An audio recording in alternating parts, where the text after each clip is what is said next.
생명에 대해서 오늘 한번 주제를 삼아봤어요. 음, 살아있는 것도 생명이지만, 목숨이 붙어 있는 것도 생명이지만, 아주 행복하게 사는 것도 생명이거든요. 우리가 이런 말을 잘 써요. 사는 게 사는 게 아니다. 이게 도대체 사는 거냐?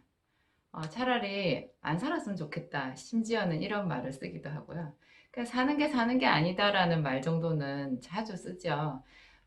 너무 살기가 고달프고 마음에 고통이 있을 때도 그런 말을 쓰고, 요즘처럼 코로나 때문에 뭐 자영업자들이 힘들다, 또 물질적으로 큰 고통이 다가오고 실패가 다가오면 그럴 때도 우리가 그냥 쓰는 말이에요. 네, 저는 그 말이 예수님께서 해주신 말씀하고 너무 딱 맞아 떨어지는 거예요.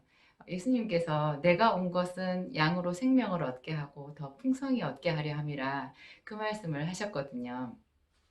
요한복음에 나와 있는 말씀인데 저는 양으로 생명을 얻게 하고 양이 생명을 얻게 하고 더 풍성히 얻게 하려 함이라. 우리가 양이라고 말씀하시거든요. 우리를 양에 빗대서 말씀하신 건데 양으로 생명을 얻게 하고 또 더 풍성히 얻게 하려 함이래요.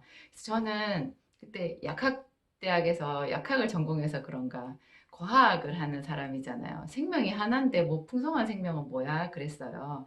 나중에 보니까 저도 그런 말을 쓰고 있더라고요. 이게 사는 거야 도대체? 그런 게 생명이 거의 없는 거죠. 그러니까 생명력이 없는 거예요. 우리가 뭐 육체의 목숨도 생명이지만 정신적으로도 그렇잖아요. 정신 에너지가 고갈돼 버리면 그냥 사는 게 사는 게 아니에요. 베르사유 궁전에서도 죽음을 체험할 수 있어요. 그 어떤 왕궁에서도 정말 죽음 같은 그런 고통을 체험할 수 있거든요. 근데 하나님께서는 모든 그러니까 육체적, 정신적, 영적 이 모든 영역에서 정말 우리가 사는 것 같이 살 수 있게 또 길게 살 수 있게 영원히 살 수 있게 이런 모든 문제를 한 몸에 짊어지시고 승리하신 그런 분인 거예요. 십자가로 우리를 위해서 승리하신 거죠. 우리가 볼 때는 저도 처음에 그랬거든요. 도대체 십자가가 나에게 무슨 소용이 있나? 예수님이 십자가를 지셨다고 하는 게 지금 나의 고통과 무슨 관련이 있나? 그렇게 고통을 예수님께서 다 지셨으면 내가 지금 안 힘들어야 맞지. 나는 고스란히 힘든데 그게 도대체 무슨 의미가 있나? 이 전 세계 모든 사람들을 위해서 진 십자가가 그리고 지금 이 세대뿐만이 아니잖아요. 예수님이 십자가에 달리신 게 2000년 전이니까 그 2000년 동안 수많은 세대의 사람을 위해서 단번에 십자가를 지셨다고? 그 참 편리하네. 저는 심지어 이런 말까지 다 했어요. 너무 허탈해가지고. 그러니까 제가 지식이 너무 얕은 거죠. 우리가 다 마찬가지예요. 아주 어린 아이들은요, 아빠가 왜 나가서 돈을 벌어야 되는지 몰라요. 지랑 같이 놀아주지. 엄마가 왜 바쁜지 이해할 수 없어요. 자기 욕구를 다 만족시켜 주지를 못하니까. 우리가 하나님에 대해서 가진 시각, 십자가와 예수님의 죽음과 그 고통과 이런 모든 것에 대한 우리의 이해 정도가 그런 것 같아요. 3살짜리 아이가 엄마 아빠를 이해하는 수준. 제가 이제 처음으로 돌아가서 성경 전체에서요. 처음과 끝이 생명이에요. 그 중간에 모든 이야기들도 생명이지만 그 중간에 모든 이야기들은 생명이라는 것이 이게 눈에 확 드러나게 나오는 부분은 적고요. 대부분 그 밑에 기저 사상으로 깔려 있거든요. 그래서 성경 전체는 결국 생명에 대한 이야기, 예수 그리스도에 대한 이야기예요. 하지만 성경의 제일 처음과 제일 끝에 그 생명이 명확하게 명시가 되어 있는데 그것을 제가 오늘 말씀드리려고 해요. 모든 사람들, 믿지 않는 사람들도, 성경을 잘 모르는 사람들도 아는 이야기, 에덴 동산 이야기. 에덴 동산에 하나님이 에덴 동산이라는 낙원을 만드셨죠. 그곳에서 아담과 하와가 이제 행복하게 살았는데, 하나님께서 주신 단 하나의 그 주의사항을 지키지 않았잖아요. 그게 이제 동산 중앙에 있는 선악을 알게 하는 나무의 실과는 네가 먹지 마라. 먹는 날에는 너는 반드시 죽으리라. 이렇게 얘기를 하셨어요. 그런데 특히 이제 여자가 마음이 약하죠. 유혹에 약해요. 그래서 여자였던 하와가 뱀의 관계에 넘어갔잖아요. 참으로 동산 모든 실과를 먹지 말라고 하셨느냐. 이제 마귀는 뒤집어서 얘기해요. 다 먹으라고 했는데 마귀는 거꾸로 먹지 말라고 하셨느냐 이렇게 얘기해요. 그러니까 하나님의 어떤 말씀에 딱 물음표를 달게끔 그렇게 교묘하게 질문을 던진 거죠. 그러니까 하와가 아니다, 아니다. 다 먹어도 되는데 동산 중앙에 있는 선악을 알게 하는 나무의 열매는 먹지 말아라 하셨다. 먹는 날에는 너희가 죽을까 하노라. 죽을지도 모른다. 이렇게 얘기하셨다고 한 거예요. 벌써 그 하와의 말 속에 이미 그 마귀의 관계에 넘어간 뱀의 관계에 넘어간 냄새가 나죠. 자기 스스로도 흔들린 거예요. 흔들려서 죽을까 하노라, 죽을까 하노라. 근데 저는 그 부분을 읽고 그 뒤에도 읽고 이제 여러분들 다 아시니까 제가 간략하게 말씀을 드리면 아담과 하와가 죽었어요. 죽지 않았어요. 그 선악과를 먹고 하나님의 진노를 사서 쫓겨났죠. 근데 죽지 않았거든요. 뭐가 하나님께서 반드시 죽으리라 하신 그 죽음과 우리가 생각하는 그런 죽음이 의미가 좀 다른 거예요. 정말 하나님의 생각은 크신 거죠. 그때 하나님께서 그 아담과 하와를 에덴 동산에서 쫓아내시고 난 뒤에 그게 그 이야기가 이제 창세기 3장에 나오거든요. 창세기 3장 제일 끝부분에 보면 하나님께서 이렇게 말씀하세요. 저희가 이제 선악을 알게 하는 나무의 열매를 먹어서 우리 중 하나같이 선악을 알게 되었으니 이제 생명나무의 열매까지 먹고 영생할까 하노라 이렇게 하시면서 그 생명나무를 두루 도는 화염검으로 쳐가지고 지키게 하셨다라고 나와요.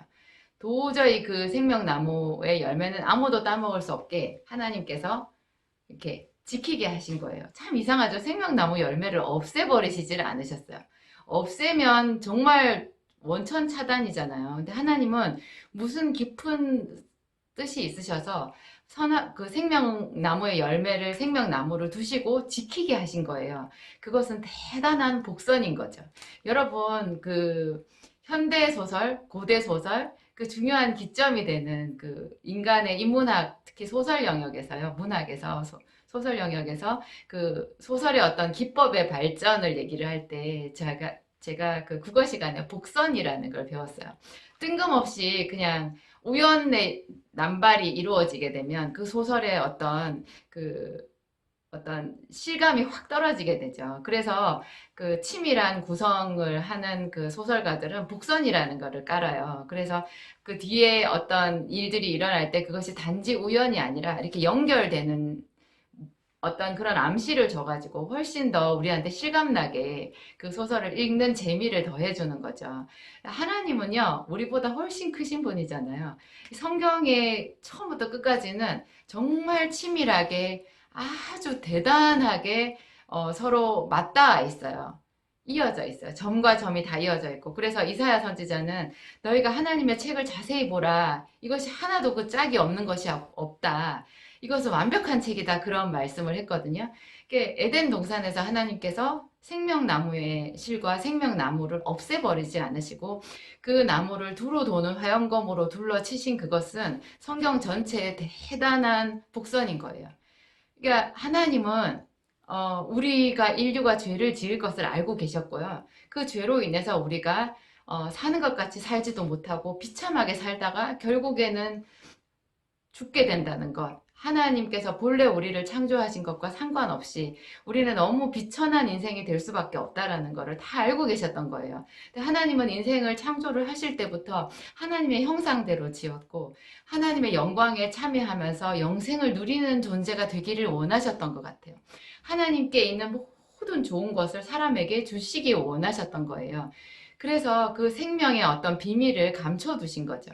그것은 이런 죄가 있고 그 죄에 대한 대가를 치르는 이런 일련의 어떤 그 과정을 거쳐서 얻어질 수 있는 그런 어떤 대단한 보물이었던 것 같아요. 하나님의 생각에는 그게 맞으신 거예요. 우리가 생각할 때는 그 처음부터 죄도 짓지 말게 하고 그렇게 하면 되지 않느냐.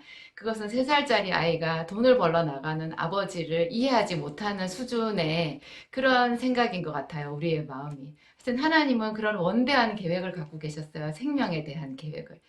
여러분, 에스겔서에 보면요. 에스겔 선지자는 그 구약 선지자 중에서 상당히 뒷부분에 있는 선지자거든요. 에스겔 선지자는 이스라엘이 망하고 유다, 예루살렘이 다 망하고 바벨론의 포로로 끌려갔을 그 시절의 선지자거든요.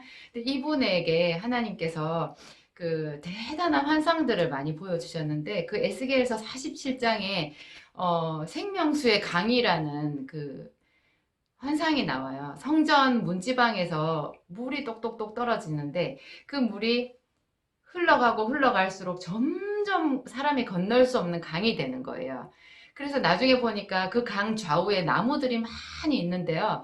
그 나무는 달마다 새로운 실과를 맺힌대요. 여러분 1년이 12달이니까 그 12달마다 12가지, 그러니까는 1년에 12가지 열매를 맺히는 거예요. 달마다 새로운 실과를 맺히니까.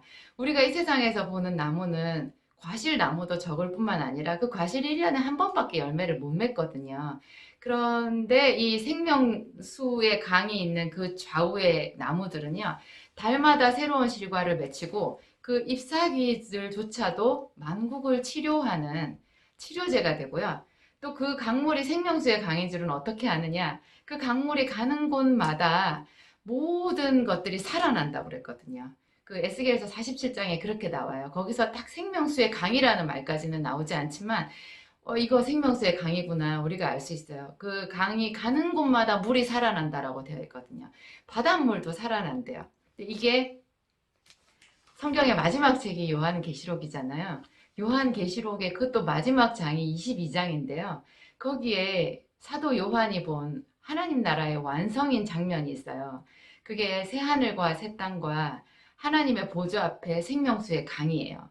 그 생명수의 강에 보면 그 에스겔이 봤던 그 생명수의 강이랑 거의 모양이 일치해요. 거기에 달마다 새로운 실과를 1년에 12가지 열매를 맺히는 그런 생명나무가 있는 거예요. 거기에.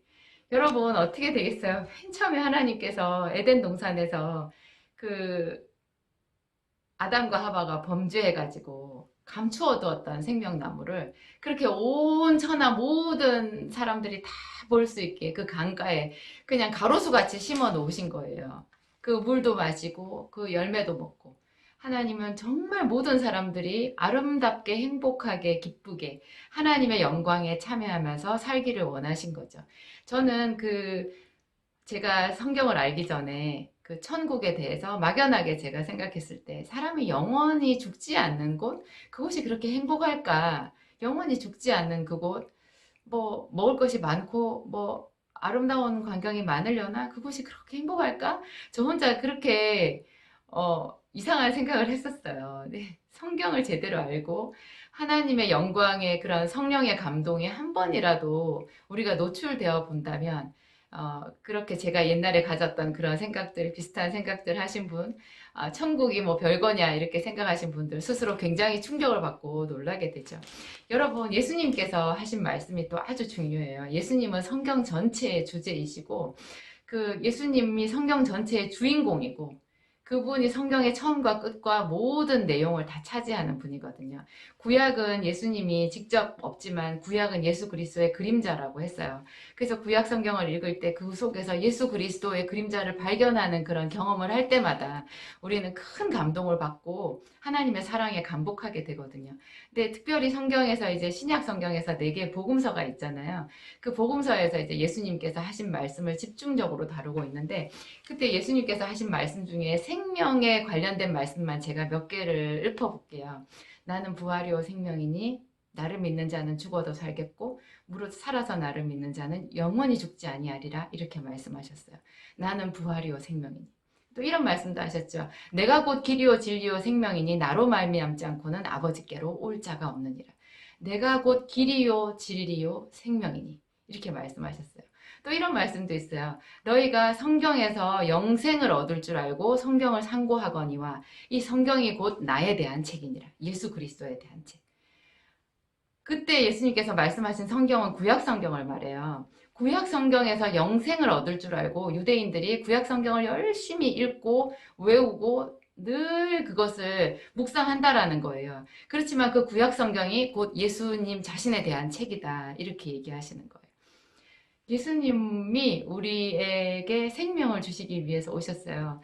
그 에덴 동산의 범죄와 마지막 새 하늘과 새 땅에 있는 그 생명수, 생명나무로 가는 그 중간의 길이 예수 그리스도이신 거예요.